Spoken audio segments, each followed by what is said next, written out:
এই সরকারের মতো এত অপরাধ সরকার, এত দায়িত্বজ্ঞানহীন সরকার আর হতে পারে না। এই জন্যই আপনারা কেয়ারটেকার দিতে ভয় পান। জনসমর্থন নাই, বাক্সবাহিকার সিল দিয়া নির্বাচন করার ক্ষমতায় থাকবেন, বিশেষ কামলা কারো থাকবে না। এখনো সংযত হয়ে যান, গণতন্ত্রের পথে আসেন।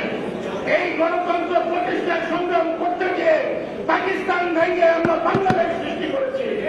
এই গণতন্ত্রের সাথে কোনো আপোষ নাই, গণতন্ত্র প্রতিষ্ঠা করবই। মুক্তিযুদ্ধের মূল চেতনাই হল গণতান্ত্রিক বাংলাদেশ, জনগণের বাংলাদেশ। জনগণ হবে এই বাংলাদেশের মালিক।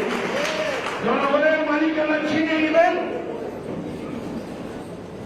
এই সরকারের অর্থ স্মরণ বলে কিছু নাই।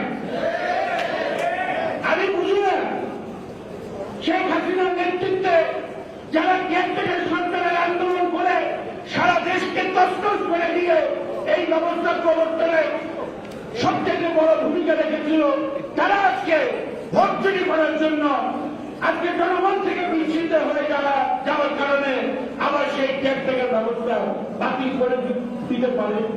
আজকে একজন তথাকথিত বিচারপতি খালিল হককে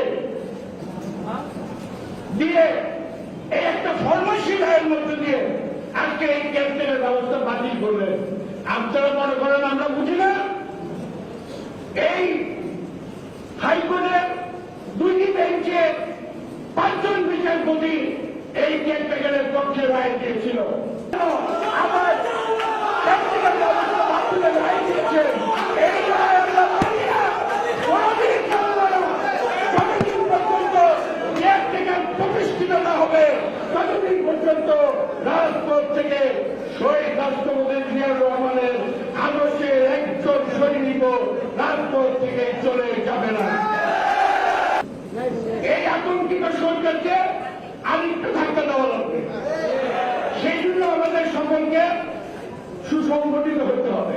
আমরা আন্দোলন সংগ্রামের মধ্যে দিয়ে কেয়ারটেকার ব্যবস্থা প্রতিষ্ঠিত করব এবং তারপরে একটা সুস্থ সুন্দর নির্বাচনের মধ্য দিয়ে আমাদের ভাগ্য যাই হয় তাই আমরা মেনে নিব।